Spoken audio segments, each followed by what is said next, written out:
quickly share the class with your friends.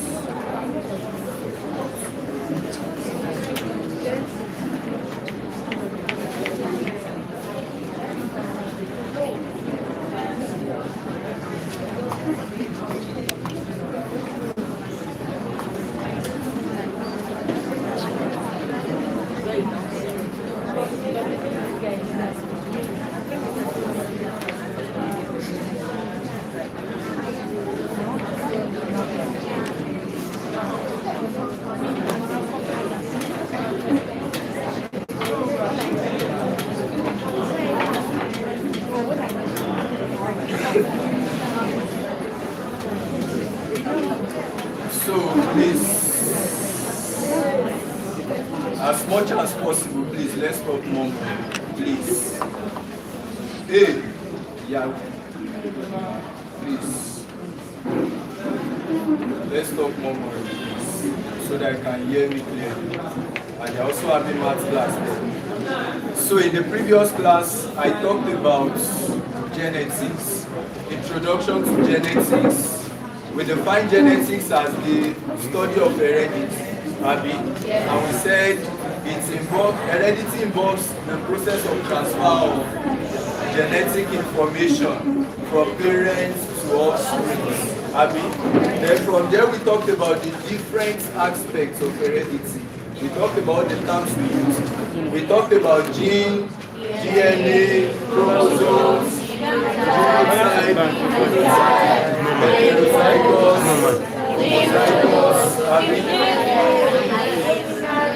dominance, allele, and recessive. Then I also talked about the types of dominance, which is complete, incomplete, and codominant. So then after that, I moved on to talk about the Mendelian genetics, where I described the work of Gregor Mendel, where he used the pea plant, Rhizome sativum, for his experiments. Then he chose 7 characters, and I think I gave you questions on all of these during your tests, all the characters and everything.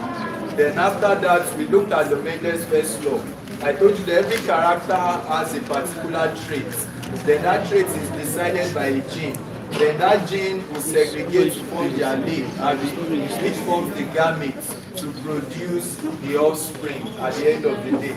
So that was what we talked about on first law. And that first law is also known as which law? Law of segregation of genes. Then after that, I moved on to the second law, where I talked about the dihybrid crossing. Then where we compared the seed shape and the colors. So from there we talked about the second law, which is known as the law of independent assortment of genes. So I told you that a character does not necessarily depend on another character. They don't have to blend. The fact that you are tall and your daddy is tall does not mean that because your daddy is tall and yellow, you too, you have to be tall and yellow. So you can take a part from your mom and you can take a part from your dad. So although there is blending of genes, Gregor Mendel never talked about blending of genes, and those are part of the things we'll be talking about today. So how come some genes? Because Gregor Mendel studied DNA, which he called factor then, but later someone studied chromosomes properly to see how genes are arranged on the chromosomes. And so then after that, I showed you the Punnett square. We talked about probability, and that's all. So quickly, we want to look at the molecular basics of heredity. We have talked about DNA, but what is the structure of DNA? So they can ask you, how does DNA look like? What can you say about DNA? What is the function of DNA? All of those questions can be asked. Then they can ask you to compare your DNA and your RNA. What's the difference between DNA and RNA? So those are the things. Then we look at sex-linked character and sex determination.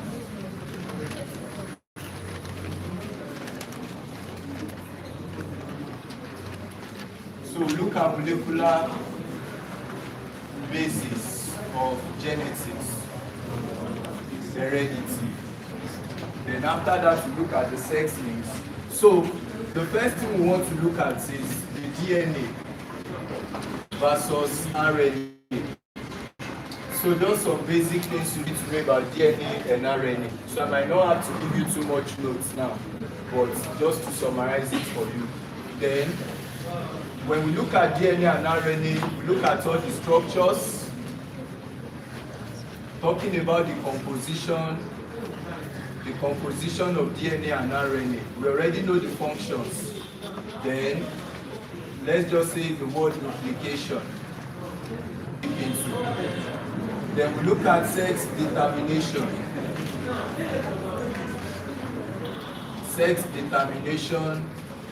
Then sex-linked characters. And all of the necessary terms we need to know. Then we look at chromosomal aberration. Which is also called chromosomal abnormality. So we already said the last time that DNA is the genetic material you have. Abby, your DNA is the blueprint of life. The major reason you look like the way you look is due to your DNA. But DNA is just a template. What is written in form of something like a code. Those of you that code in computer, you know what I mean.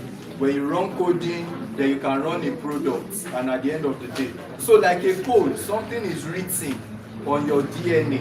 Then that thing that is written on your DNA will express itself. How does it express itself? So it's always go from DNA to RNA to proteins. A lot of you produce hormones. For male produce testosterone. Before you produce testosterone, something must have told your brain that, oh, you're about to produce this thing. So it is written on your DNA that you are going to produce that hormone. Then that will be interpreted to RNA. Then from RNA, it will form protein. And that's why a lot of times they will tell you that your hormones are proteinous in nature. The way you look, the way you are facing me like this, your eye color, your everything is written on your DNA, but it will not come out until it is converted to protein. And that's why in your cells you always produce protein. And you say that something that helps you to produce protein is ribosome. Abi, you never said you produce DNA. You can duplicate DNA in order to give a birth to your children. You can duplicate it. But when you duplicate DNA, you are not really using it. You are just producing a copy of it. But when you want to use the information that is written on your DNA, it must be converted to protein. Then how you convert it to protein is through this process. The information on your DNA, please keep your focus. The information on your DNA will be transcribed like a transcription. So when you go from DNA to RNA, we call it transcription. Then when you go from RNA to proteins, we call it translation. The code on your DNA will be transcribed to form RNA. Then that information on that RNA, that code, that this one has told this one, we translate it. It's like an information. Probably I write something in Arabic and I give it to you. Then you are the messenger. So when you take it, you now read it out in a way that I will understand. So there's a code I've given you. There's someone that understands the code, pick it up and read it out. Then when you now tell me, oh, this is what it is, then I can start expressing it. It's just the same thing. So it's like an information being expressed. But now, this is now our focus, because if you go deeper in biology, you are going to learn more about this. This itself is called the central dogma of molecular biology, but it's a very wide thing. This DNA, before it is transcribed, it can even duplicate. When you start reproduction, you will see all those parts, meiosis, mitosis, and all of those things. But for now, we are not really spending energy on this. So the first thing we want to look at is the DNA itself. So who studied the structure of DNA? So we have, if you want to know about the structure of the DNA, the structure of the DNA was described by James Watson. James Watson and Francis Crick. These are the two scientists that described the structure of the DNA, James Watson and Francis Crick. Now, what did they say about the DNA? That means that in the structure of the DNA looks somewhat like this.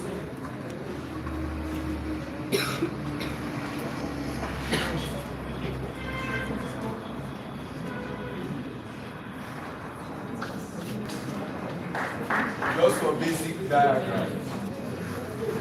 So it is like a ladder that is twisted. So that twisted ladder is called an helical shape. So your DNA is said to exist as double helix. As double helix. Like a ladder that is twisted. That is called double helix. That's the structure of DNA.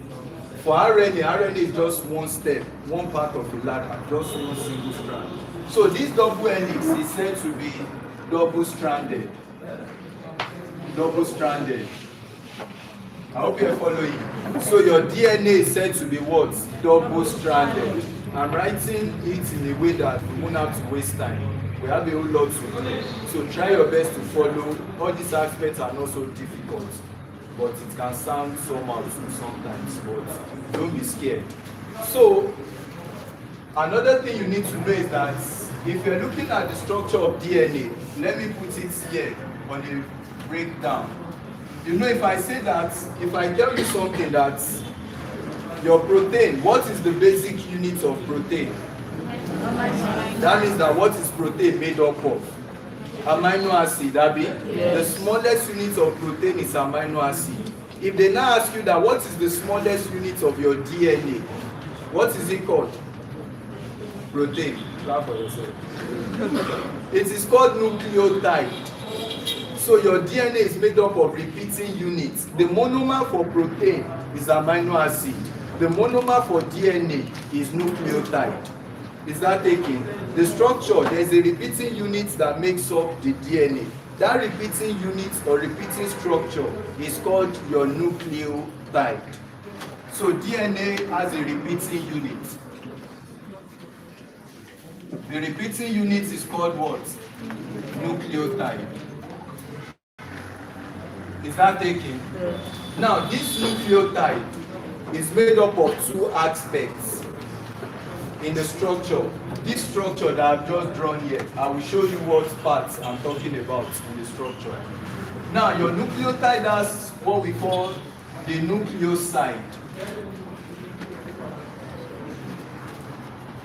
The nucleoside, which is the phosphate backbone. We have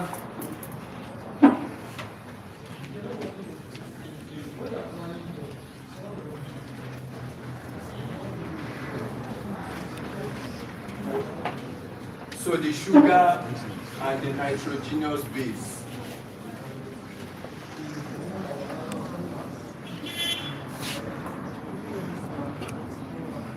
So these two, the sugar and the phosphates, they form the backbone. They are the ones that form this ladder. This part like this forms your sugar. We have two types of sugar. We have ribose sugar and deoxyribose sugar. But for DNA, that sugar is deoxyribose. Deoxyribose. And it is made up of 5 carbon ring. 5 carbon ring. Then we have the base, nitrogenous base. I will explain it again. We have the nitrogenous base. The nitrogenous base is also made up of 2 aspects. The 2 aspects are purines and pyrimidines. Purines and pyrimidines. We are just looking at the structure of the DNA. So what is the DNA made up of? This is just the breakdown. The basic units of DNA that join together is nucleotide. Then what forms nucleotide? They are your nucleoside and the nitrogenous bases. What are the types of nucleosides you have? They are the sugar and the phosphate. They are usually called the backbone of the DNA. So it's like you have a ladder. Then those two steps that hold the ladder together, then they are called your backbone. Those are the sugar. We can't really draw the structure now. It goes beyond your level. So you just need to know one or two things that you can be asked at this point in time. If we draw the structure, you will see all of these things I'm saying. But there's one thing about academics these days, it's very simple. You can check for the structure of DNA, but you might not really need it. So, but you can just picture it, like just check for a picture, just for you to see what I'm really saying. You can check anything, check online, check Google, check AI. So now, the phosphate backbone and the sugar, they make up the nucleoside. Then the nitrogenous base is made up of what? Purines and pyrimidines. So examples of purines and pyrimidines are your adenine and guanine. So purines are adenine and guanine. I'll show you the structures. Why pyrimidines are thymine and cytosine. How did I remember this? A whole lot of times I used to forget too that which one is purines, which ones are pyrimidines. The pyrimidines, you see that there is Y here, and there is Y here, there is Y here. So I used to remember that those ones with Y are the ones that are pyrimidines. Why? You can also remember PAG, just like SPAG. PAG can talk about adenine and guanine. So the moment you remember, but remember if you use PAG, this one starts with P2. So you can't really tell which is which. So you can still use other codes to remember. Biology sometimes require you just coding things to remember one or two things that can sound confusing. So your purine is made up of what? Adenine and guanine. While your pyrimidine and cytosine is that taken? Please, it's not hard. So now, what are the things I'm showing you here? Let's say this is the ladder for DNA. This is your DNA now. All these things are chemical compounds, they are chemistry, but we can't keep drawing all those structures for now. So at this your level. Now this strand and this strand, how are they joined together? This part, this strand alone is your nucleoside. Then what join them together? I can join A, I can join it with C. A is a purine, C is what? A thymidine, Abi, which is a pyrimidine. So in forming DNA, we join one purine with one pyrimidine. I hope you are following. So if you look at the structure of DNA, there's a part that is purine, there's a part that is pyrimidine. So, and note something, you cannot join A and C together. You join A and C, and you join G and C. So this is where they can ask you a question in jam. This is where they can ask you. To some extent, they might not ask you all these parts, but it is what leads to this. Is that taken? So, and that's why I don't want to waste time on the things you might not necessarily need, but you have to know. So now, from what we have here, there is a bond that join. You know, this guy and this guy didn't just come together. There's a bond that joined them together. There's a double bond here. That double bond is an hydrogen bond. So the bond that joins the nitrogenous bases together, which is your adenine and thymine, is hydrogen bond. So between A, there is double bond. Between the next one, let's say C and G, it will be triple. The bond is triple. So they can ask you that. The bonds that join the nitrogenous bases together, they are what? Hydrogen bond. But the bond that forms the structure itself is covalent bond, that forms the structure of DNA itself. How one nucleotide is joined to another nucleotide is covalent bond. So now, all of these things can be just born like that. So let me do something. You are now going to tell me which one should follow it. So let's say I have A, C, A. So this is one strand of the DNA structure. We call this a strand. So this double helix structure was given by which scientists? James. Is that taken? So now, in this place, what should be here? C. What should be here? C. So everywhere you see A, one must pair with C. So for this one, what should be there? A. Very good. What should be here? G. What should be here? C. What should be here? C. So in JAM, they can just give you the code and ask you to give the complementary basis.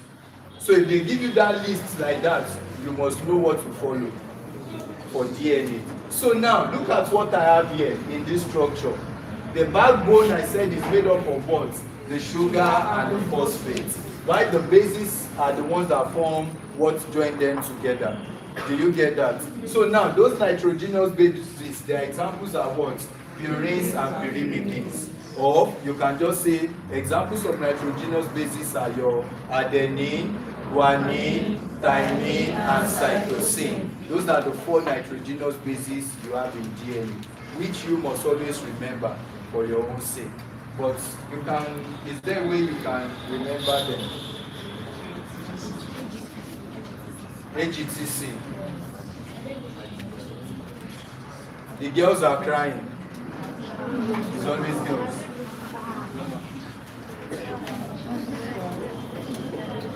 The guys are crying. You see that boys are not talking, they are the ones that are crying now. So in the last class I told you that all girls don't cry. I mean, do girls cry? So do girls cry? That was what I gave you the last time. So that you remember that you go from DNA to gene to chromosome to nucleus. So this one now is just for you to remember the 4 nitrogenous bases, which is the girls are crying, thymine, guanine, adenine, and cytosine. Then all you have to remember is that those ones with Y, which is when you spell it, the one with Y are the examples of what? Purines. While the ones without Y are the examples of purines. Do you get that? Yeah. So that's the first thing. All these ones might not really be your problem now, but you will still need them as you are moving on.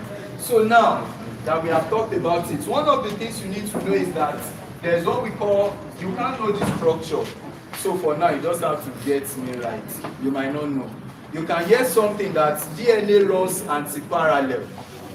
DNA runs anti-parallel is one of the way the structure is done. So it goes from 3' to 5', and it also goes from 5' to 3'. You will know the reasons for that as you move further in biology. When you get to probably 100 level, then 200 level, and so on, you will know it because by that time you will now be studying the structures properly. But for now, you can just hear that it's the way the carbons and the backbone, the way they are linked structure. That's what brought about the 3' to 5'. But it is not for us to know now. We are not even going to talk much about, but during post-UTME, yes, we are going to talk about DNA replication, how all those enzymes are working, helicase, DNA polymerase, RNA polymerase, Okazaki fragments. You will talk about all of those ones.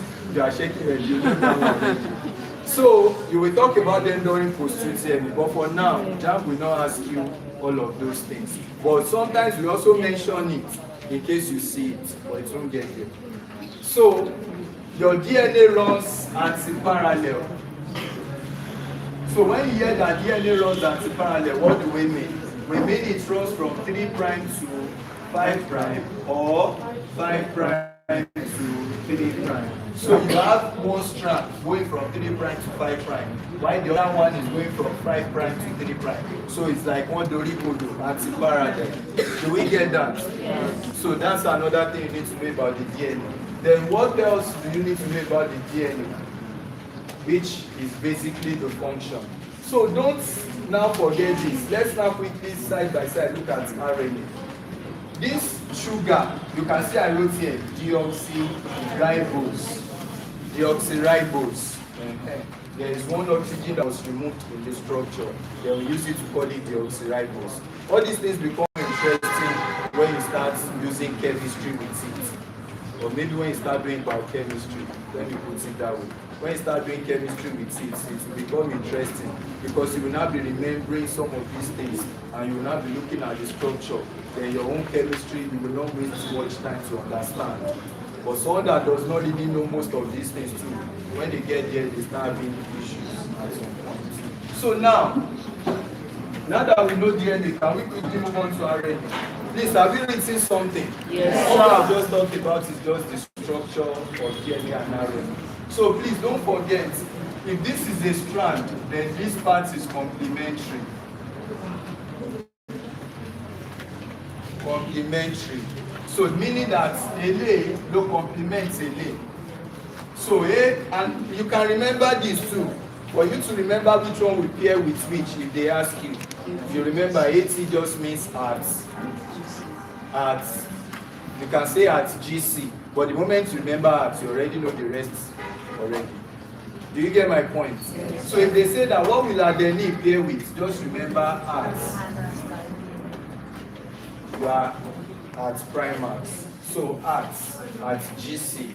So that means that adenine will always pair with what? Thymine. But don't forget that thymine is a pyrimidine. Adenine is a pyrimidine. That's just the name for it for now. So now, leaving this DNA, let's change it to RNA.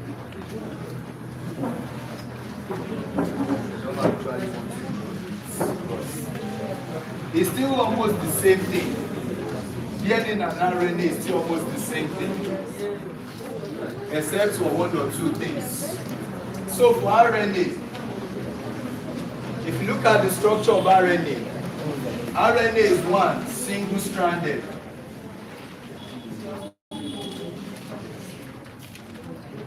RNA is single-stranded.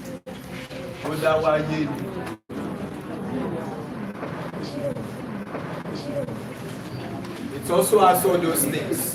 Another thing about RNA is that instead of deoxyribose, there is what?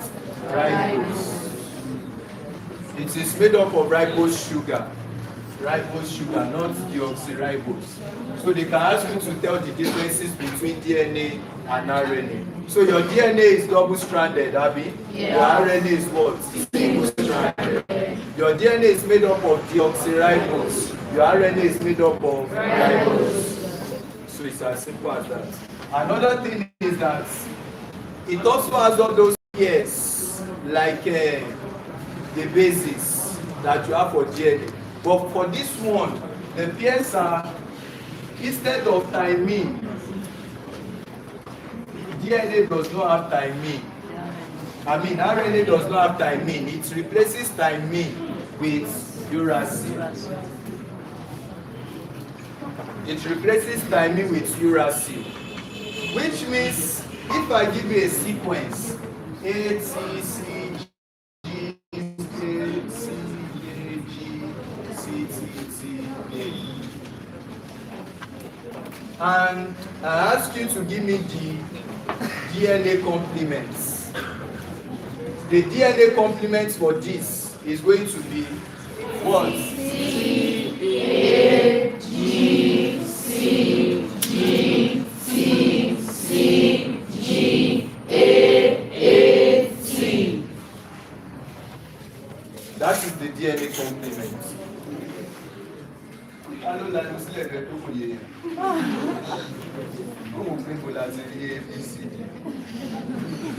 not going back to primary school.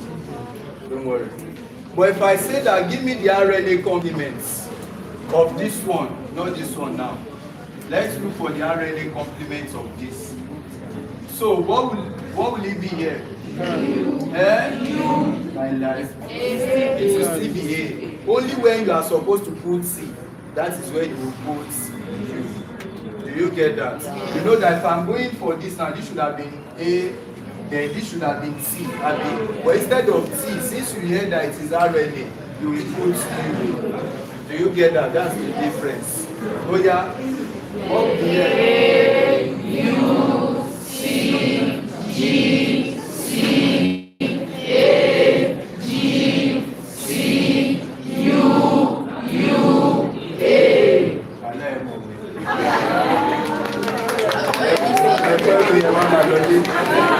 Let's So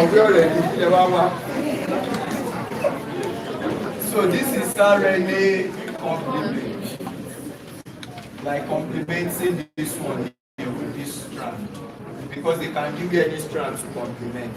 So what I'm complementing is this. So your RNA we have 3 types of RNA. So I want to quickly brief you those 3 types. 1, we have what we call messenger RNA, just like a messenger. That code on your DNA will be interpreted, written out. So this one is the one that carries genetic information. It carries genetic information from DNA. So that information that is written on your DNA, the messenger RNA will carry it out. It is in the nucleus. Messenger RNA is usually located in the nucleus. All of these things will become interesting, especially to those of you that want to study anything biology at the university. Molecular biology, microbiology, nursing, medicine, dentistry. So you're still going to study it. So you will know how all of these things happen, and it's interesting. It can be frustrating if you don't know it, but it's interesting. So the second type is ribosomal RNA. We call it rRNA. rRNA, ribosomal RNA. rRNA is the one that helps you to produce ribosomes. And we have different units of ribosomes for eukaryotic and for prokaryotic. So now, these ribosomes are the ones that will help you to hold this one in place. They work together. So ribosomal RNA helps in protein synthesis. Helps in protein synthesis. People use that many minutes in my life. I'm time conscious. We have a lot to learn. So please, let's try our best to also catch up as soon as possible. There are some things that I don't know is information you need, whereas there are some things that I know that you might need notes. So if I'm not giving you notes, maybe it's not necessary. These are things that you just need to remember. But practice at this level. There are a lot about these guys, so what's the use of these programs? So this one is usually found in your cytoplasm. So that's ribosomal RNA. Then we have what we call transfer RNA. Transfer RNA is the one that carries the necessary amino acid and start joining them together. Let me show you something, just a brief. So the last part is cRNA. From the word transfer RNA. So what it does is that it carries necessary amino acids to form a polypeptide sequence.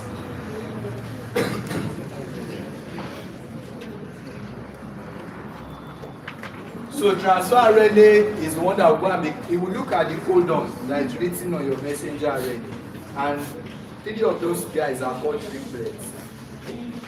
When you are through this, let me talk about triplets.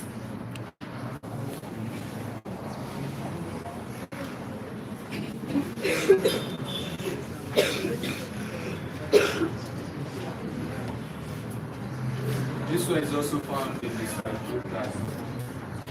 So I want to quickly talk about chromosomal theory.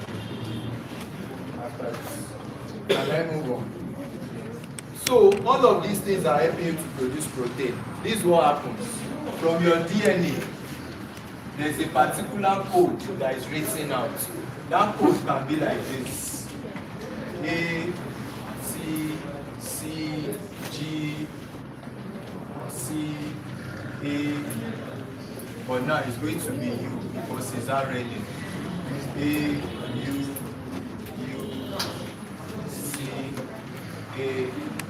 Let me stop here. Now, there is a section of your DNA that is produced, that is transcribed.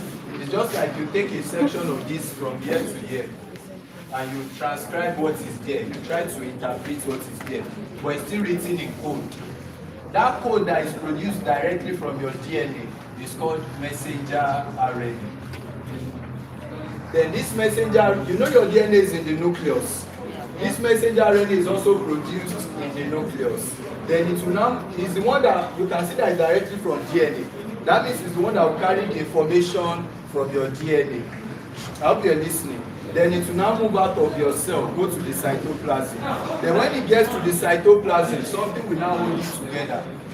That thing that holds it together is called ribosomal RNA. That one will hold it in place in the cytoplasm because you want to start producing protein. And how do you produce protein? Polypeptides, Abi. You remember amino acid to what? To peptose, Abi. Yes. To polypeptides. No, peptose, polypeptides. Polypeptides to peptose. No.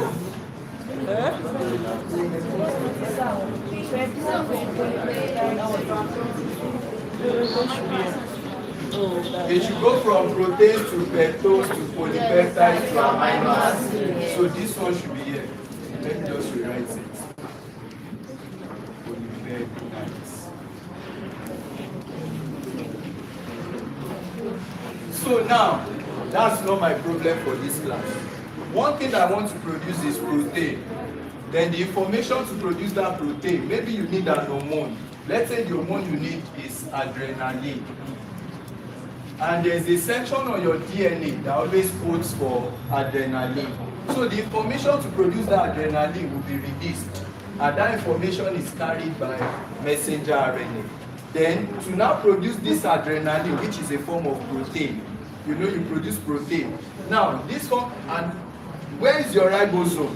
Is your ribosome inside the nucleus or in the cytoplasm? Cytoplasm. So when this messenger RNA comes into the cytoplasm, then the ribosomal RNA will hold it together.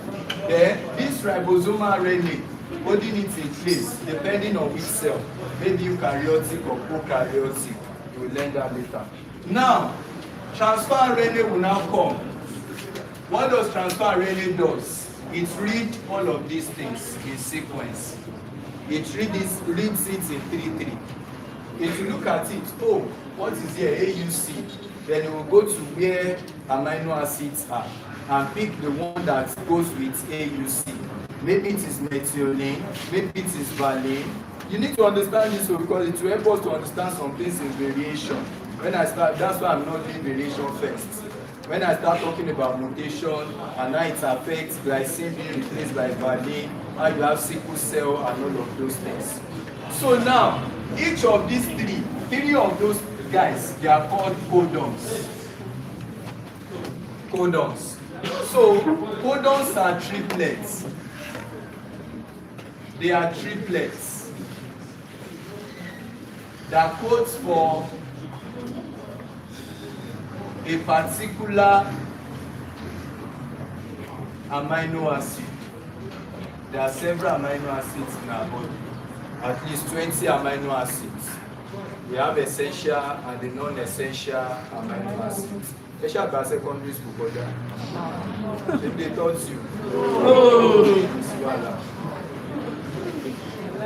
Now, the codons, those are three. All of these things, they talk about one amino acid in particular, but we are not studying them for now. So just note this, that these three guys are called codons. And codons are what? They are triplets. And these triplets code for what? A particular amino acid. That's what I want you to note. So now, this one now has brought the message out that this is what I need. Then transfer RNA will now go and look for what does this one code for. There are different amino acids. We have lysine, we have valine, we have isoleucine, we have glycine and so on. Just, we are not studying them. Now, let's say these three actually should code for something like methionine, like the start codon. So transfer RNA will now go and carry that methionine and bring it here and place it. It will read the next three, carry it and bring it. Read the next one, bring it. Then when you start joining amino acid plus amino acid plus amino acid, you already know you are forming a peptide chain. Abi? That peptide chain is what will form your polypeptides and eventually will form your protein. So that's what we have here. So what I'm just showing you is how DNA, and so you can at least have an idea of what messenger RNA does. It's one that carries the information from where? From DNA. What is the function of ribosomal RNA? It's the one that will hold them in place, which helps in protein. All you just need to do is that it helps in protein synthesis by producing ribosomes. Then, what is the function of transfer RNA? It's one that will go and transfer a particular amino acid for the sequence that you need. Do you get that picture at least? That's what I've explained there. So let's leave what we have done here. Let's move on to sex determination and chromosomal theory of inheritance. Can I rub the board? I don't know who knows how to write, but yes. Hola. There are lots. There are up to 20 amino acids, and there's a table for the sequence.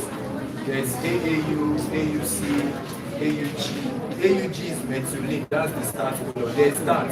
On your DNA, there's a part that will say start. There's a part that will say stop. If the stop is not working, that's when people start having problems. Let's say I want to produce a particular section of my skin, and maybe I have injury. Then I need to produce another protein that will block that part. You know, my skin has to. Then at the end, the sequence starts. I start producing the skin. By the time I produce it, it's supposed to tell me to stop because maybe I produced what I needed enough. But if there's a problem, mutation, all of those things happen, then it will not stop. Then the skin will now be producing more. Then that's what causes cancer. So it will continue to divide, and the person will eventually have cancer. So a whole lot of things happen. It's more interesting. So go to school because you want to learn. Don't go to school because you want to make money. So you are in primaries because you should be educated, not because you want to pass jam.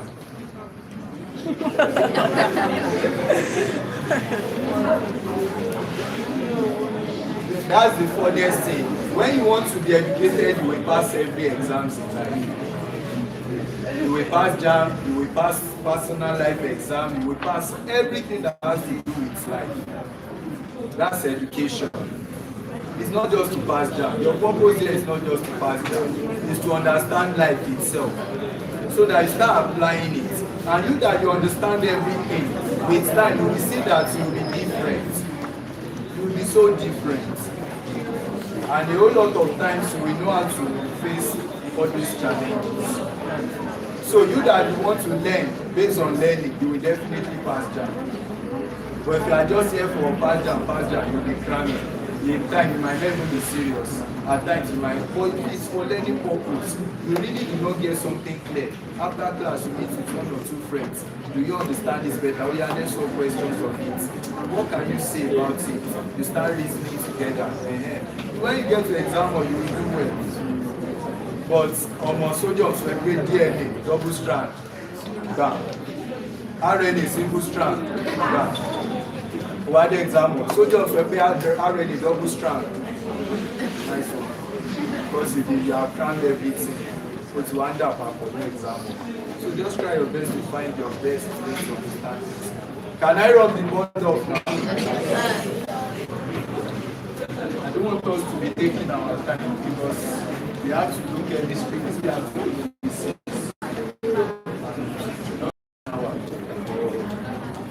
When we have wasted time, so yes, it's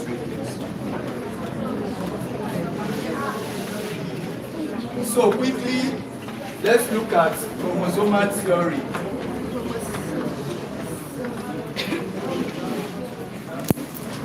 Of inheritance. Chromosomal theory of inheritance. Everything I've been talking about all this while has been DNA. But later, some people, instead of studying DNA, they study chromosome. So chromosomal theory of inheritance was studied by Bovary and Sutton. They want to study how genes behave on the chromosome. So, what is that thing that you can really say about the chromosomes? They have to study it. The sequence of gene on the chromosome, they have to study it. But there was someone that did a serious work on this chromosomal theory of inheritance that we all talk about today, and that is Thomas Morgan.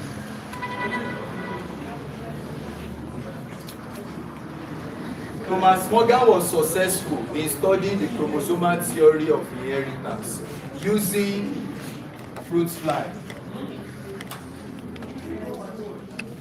Used fruit fly. A whole lot of you have seen fruit fly before. No. Yes. That is Drosophila melanogaster.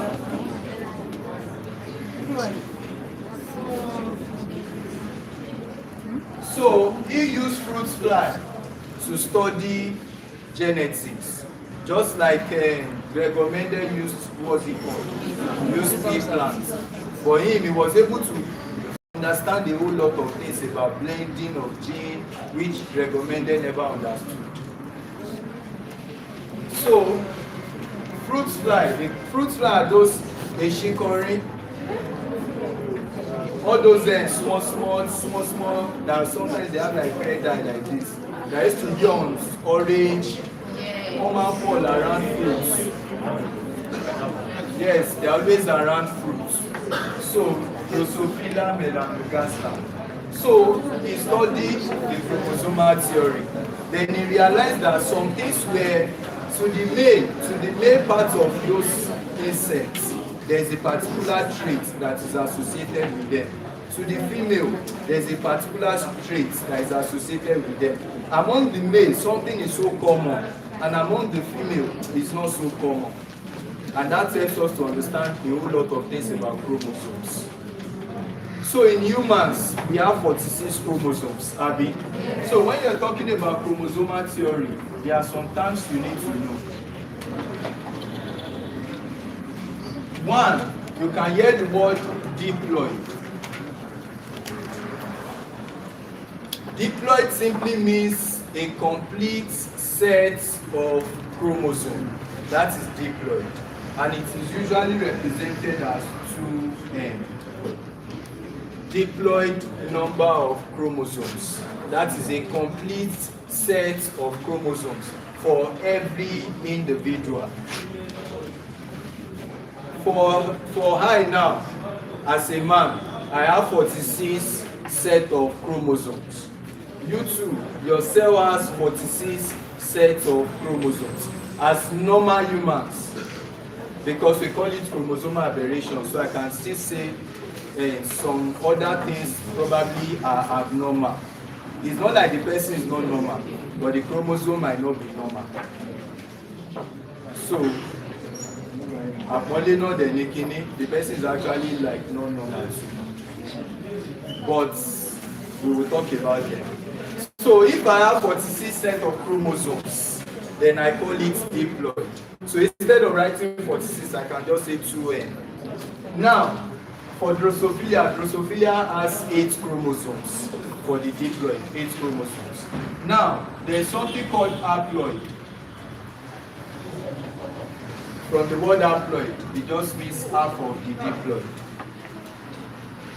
That is part of pairs of the chromosomes that you have.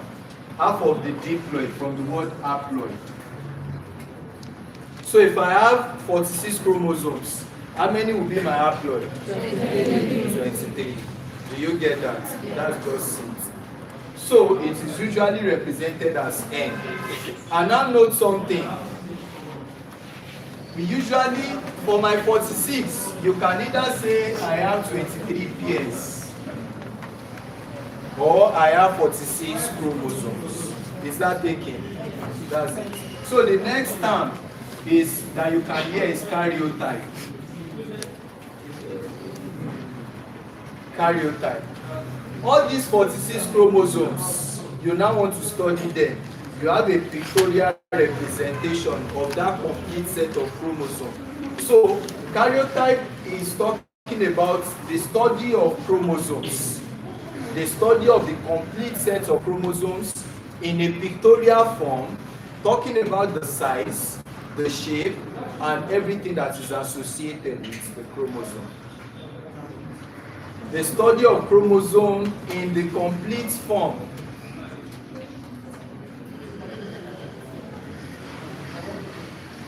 Everything about the chromosome in the complete form, talking about the shape, size, and every other thing associated with the chromosome. So, that is one. Then, let me just represent it here. Let's say for I now, I have 46 set of chromosomes. This is the structure, basic structure of a chromosome. It's usually represented like this. This part here is called the chromatids. Chromatid. So they are called the chromatids or sister chromatids. This is chromosome. This structure is chromosome. Then where the two strands, each strand is called a chromatid. Each strand of the chromosome is called a chromatid. Then where the two strands are joined together is called centromere. It's called centromere. We are still going to be using them when we talk about meiosis. That's called the centromere.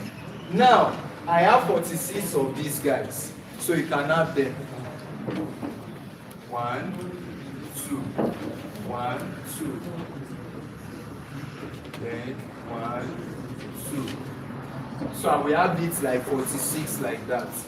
Or simply like X, X, X, X, X, X, X, X, X, X, X, X, X, X, X, X. I know some of you are about to start saying X, X. So there are 23 pairs. So if I continue, I'll write 23 number. 1, 2, 3, 4, 5, 6, 7, 23. But what am I trying to show you? When you now see a picture of the whole 46 and you see the way they look like, then you are studying them. Then we call it karyotype, your complete chromosome. Then, out of those 23 pairs, we have what we call autosomes. Autosomes. Autosomes are also known as somatic chromosomes or somatic cells. Somatic chromosomes. The word autosomes are every chromosomes you have aside the sex chromosomes. All your chromosomes, out of, we have 46 Abi, there are 2 sex chromosomes. That means autosomes are how many? 44 or 22 pairs. Do you understand that? So every other chromosome, everything that determines your body, our chromosomes talk about us. The way I look, my eye color, everything is all written on my chromosomes. That's where we started our genetics class. So now, everything you have that talks, soma usually means body. So everything that talks about your body, aside your male, being a male or being a female, then that is called an autosomes. Is that taken? So these autosomes, so they can ask you, autosomes exist in how many pairs? 22 pairs. What is the total number for human? 46, 44. For Drosophila, what is that diploid that I talked about the other day? Eggs. But you know we have male and female. So although there are ways in which all of these things vary. So let me just focus more on human. So we have 46 chromosomes, 44 are what? Autosomes, while 2 are sex chromosomes. So the next one to look at is what we call sex chromosomes. Sex chromosome is also known as heterosome. It's also known as heterosome or sex chromosome. So how many autosomes do we have? 44 chromosomes or 22 pairs. 22 pairs of chromosomes. But for autosomes, it's going to just be 2 chromosomes. Do you get that? So if it is a female, it will be XX, representing female. So if you add these 2 to the 44, that makes 46.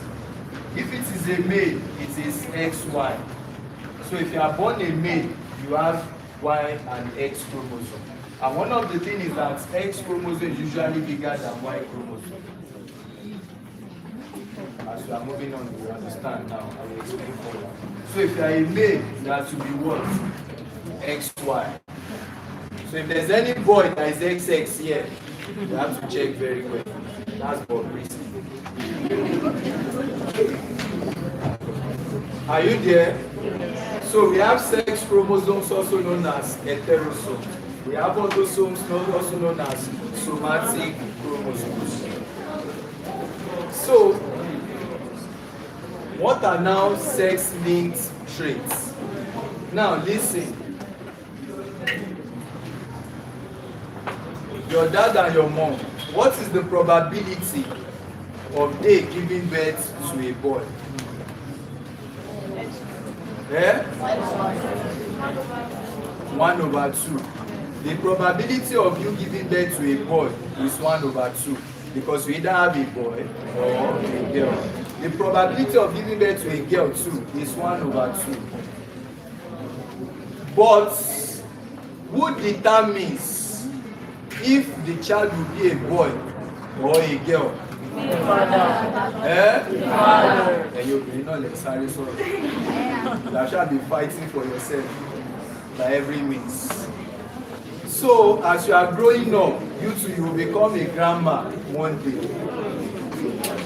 If your grandma now does not know, it's fine. And they are sending your mommy out of the house because your mommy did not give birth to a boy.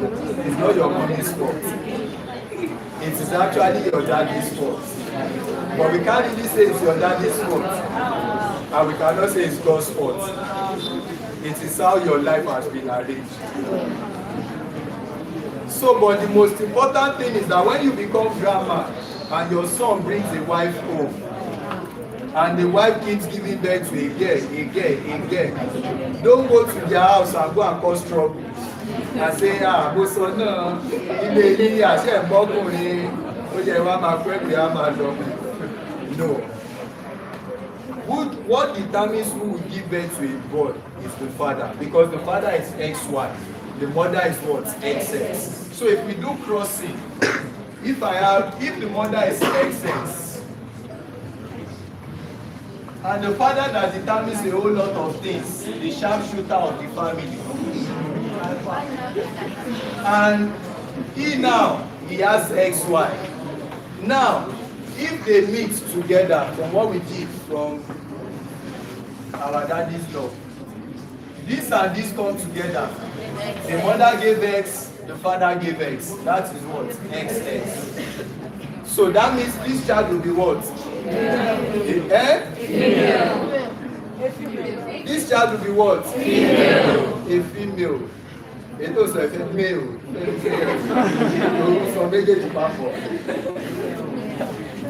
Now, when the mother released this one and the father released this, what would that child be? Male. So, in natural sense, we can blame the mother. Because the father is at least contributing. You did not contribute anything.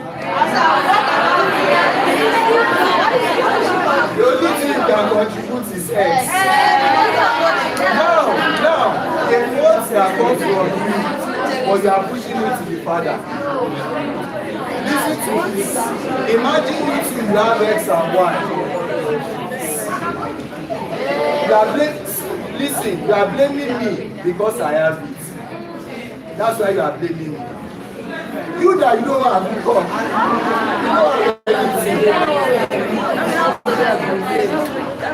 So now if I decide not to give you my own, this is my fault. Why are you doing this? Why are you doing this? You that you have 2 here, and out of the 2, the only thing you can give is those X. And you are not saying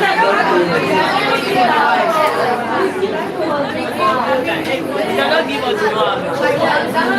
oh yeah. So, what else do you give again? X. The man will consider you. You still give again. And the man gives. The man gave white twice. He's trying. I'm Afro-light. We will see some errors. We will see. So now, the percentage here is, how many is this one? 2/4, I mean. If I say determine the probability. So if I say what is the probability of giving birth to a girl? That's 2/4, I mean. Probability of giving birth to a girl.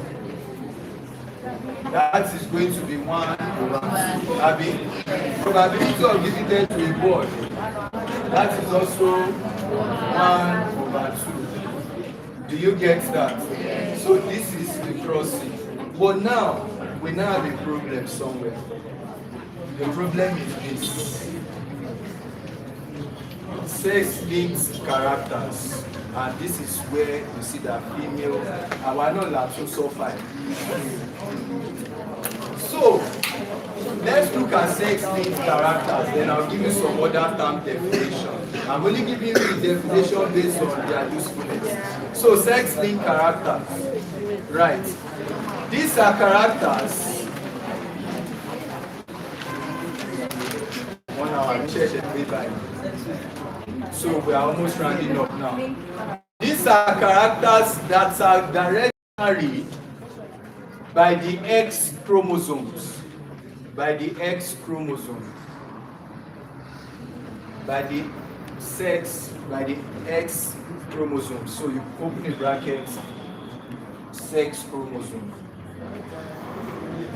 The character that is directly carried by the X chromosome. Full stop. It's carried by X chromosome, full stop. I want you to understand some things. Some of these X-linked characters are baldness, e.g., right, e.g., baldness. Ọkùnrin náà ló máa pa lórí most times. Wẹ̀yìn ọkọ̀ fálẹ̀ ní máa ní. Baldness, BALDNESS. That is lack of hair on the head. So the hair will be retrogressing and you will paddle like that. That's for men majorly. It does not usually happen majorly. You will see why soon. Then number 2, hemophilia. Hemophilia. The inability of the blood to clot. Hemophilia. Hemophilia. Inability of the blood to clot. Is that taken? There are a lot of reasons to that. So when someone has an injury, the person's blood is supposed to clot. But immediately, if it does not clot, the person will keep losing blood. And there are a lot of reasons to that. We'll talk about that more on transport system. Fibrinogen, fibrin, and all of those things, vitamin K. So, but this disease is also sex-linked. Someone can also inherit it. Another example is color blindness. You cannot differentiate red and green color properly. Color blindness. Color blindness is number 3. Inability to differentiate colors, majorly green and red. That's color blindness. We have what we call muscular dystrophy too. There are lots. But these are common ones. So now, let's see how this happens. What are the terms you hear? I'll just draw it on the board. Most times when you're talking about sex-linked characters, without wasting time, because I want to stop now. So you can start your table. So for sex-linked character, X, if I say colorblind, I represent it with small c. I want to give you the normal definition before. When you're talking about sex-linked diseases, we have what we call normal, we have what we call carrier, and we have what we call sufferer. And most men are the sufferer. Most female are just carriers. They don't usually express it. They can only express it. And look at why. Let's say, as a normal man, you are normal. Let's say the disease is color blindness. You are going to be normal if you have capital C. Like you can have it like this. You have X capital C, X capital C. This means you are a female that is normal. Or X capital C, Y. It's not always on Y. This means you are a male that is normal. There is no male carrier. You are either normal or you are suffering. For female, X capital C, X, that is a carrier. You are either normal or sufferer, so you can never be a carrier. But the female can be a carrier. This female will not suffer. This female will walk everywhere and look normal. So this female will not be colorblind. This female will not palori. Look on the chin here. Look here well. Let me break down your system. The only time a female will suffer is when you have X small c. But men, any small c like this. So these are sufferers. So now imagine that a man is so normal, but when you can marry a woman that is a carrier, not even a sufferer. So what will happen? Let's look at it. You will see who has the problem the most. Female capital C, female small c. That shows that a carrier of color blindness. Male, normal, and Y. Now they marry and they want to give birth to children. What are the probabilities? When they exchange their gametes, this person is a female and that female is normal. This person is a male and that male is normal. This person is a female and that female is not suffering. Why not suffering? Why? This person is a male. Why? All because of this person, who is the female. So you see that if you did not give birth to a boy, it is still the fault of the female. I'm joking. So now, looking at what we have here, how many normal do we have? I hope you're getting that. Please, do you understand my English? Yes. Among sons, sufferer. Yes. Yes. Anybody that has this is a carrier, and anybody that has this is a sufferer. So the only time a female can suffer it, where there are females that follow you that can, but it's just that it's very very rare before you have it. Sometimes obìnrin àfọwọ́fà ní gbogbo ọ̀rọ̀ wọn. Sometimes obìnrin àfọwọ́fà ní gbogbo ọ̀rọ̀ wọn. Ṣé kò ṣàfọ̀rọ̀ member in meiosis 1 there is anaphase, and at that anaphase chromosomes will start separating. Abi normally this is what you are supposed to have. Just briefly please. Normally for anaphase you are going to have one chromosome, another chromosome they will pair up bivalent, another chromosome, then another chromosome. So that's like 2 chromosomes. Then they will start migrating to the poles because you want to produce sperm and you want to produce eggs. Now, if you understand meiosis very well, this thing will go, then you will have chromosomes separating to one part of the pole, then chromosome to another part of the pole. Then this one is called telophase 1. And at the end, it will undergo second division, which is mitosis. But instead of this chromosome and this chromosome separating, they did not separate fully. They still join together. We call it disjointed. Disjointed, jointed chromosomes.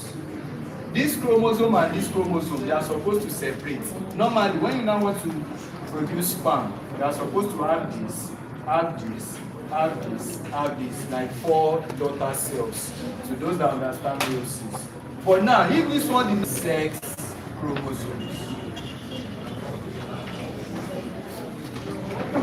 So for the autosomes, examples are 1, Down syndrome. Down syndrome. This is also called trisomy or monogonism or something. Trisomy 21.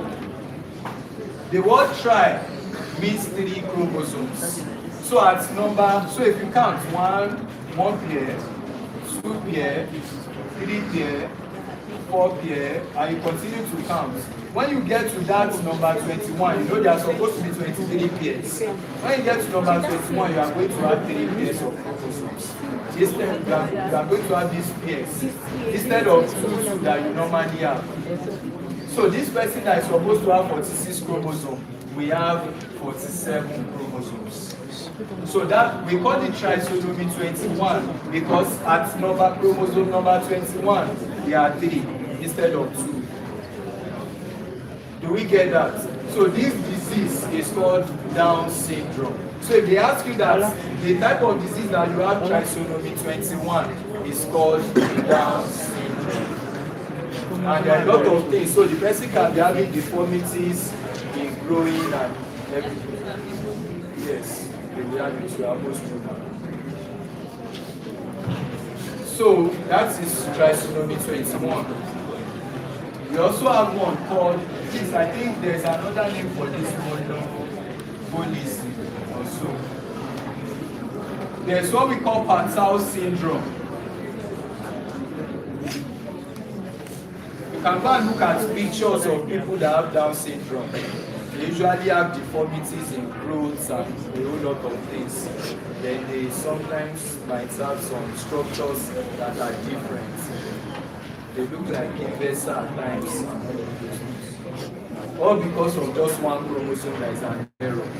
And that changed the entire life. We have Patel syndrome. All these ones are deadly. A child can even not be given birth to, there will be miscarriage if such parents have this. We have what we call Edward syndrome. This one is trisomy 13.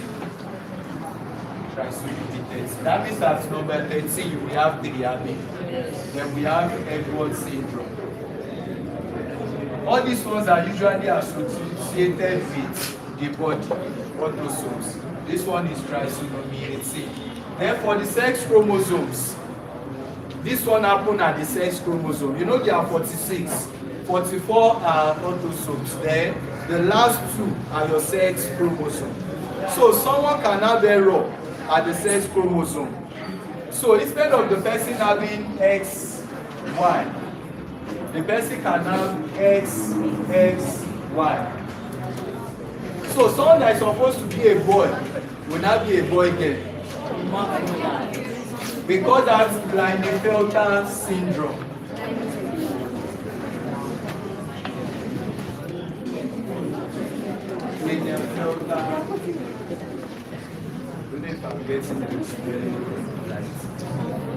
Please let me check the spelling data so that I don't write wrong spelling your notes. So for the sex chromosome, the person will have XXY, and that's a problem. So this person will be acting like a female. The person will have excessive breast tissue. He's a boy, but we have breasts. I don't know if you buy brush.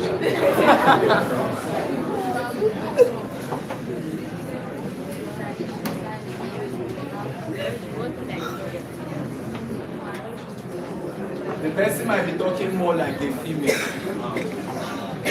And the person might be acting more like a female. Because I'm doing my hand like this does not mean I have it. I'm just showing you an example. So please, watch it.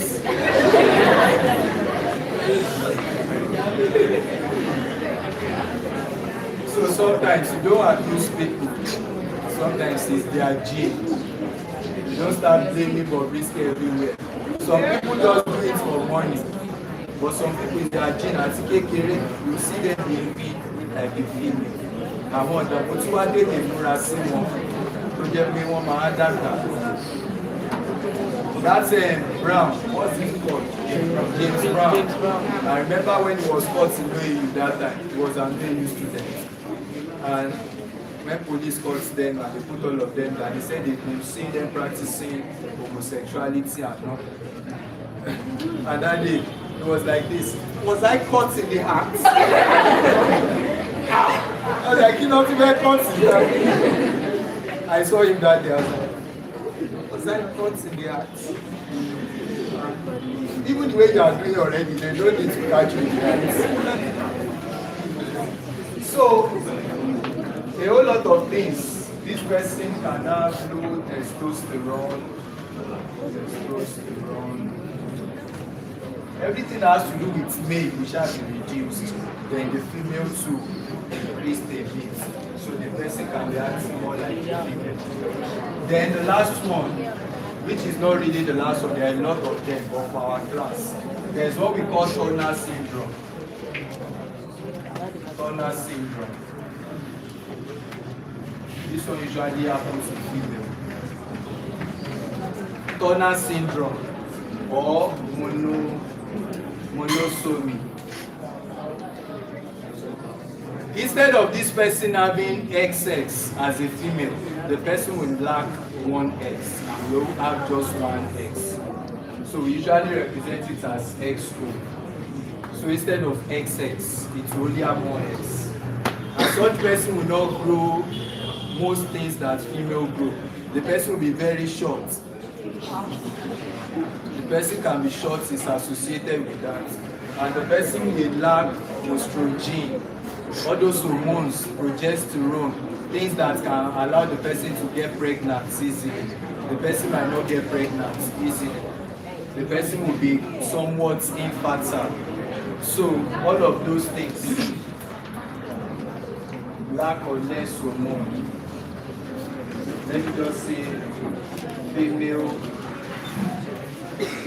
secondary sexual hormones or character. So they will lack it. The person might be short, not have proper growth, lack proper growth.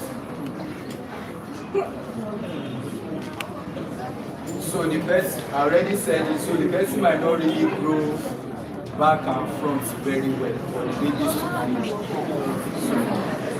We're in biology class. Yes, and because I didn't want to say nonsense, that's why I said back and front. Yes. There's no L. Klinefelter syndrome. Thank you. So are you there? Yes. That's all. So please, we are through with the first part of genetics. So now that you have all this basic understanding, we'll now be going to variation proper. Then after variation, we look at evolution and adaptation. And that will be the end of biology. Then we'll now go back to ecology and other things that have to do with the system. Then you should do well in biology. Because all these parts are the parts we used to do last normally. And questions do come out from there every time.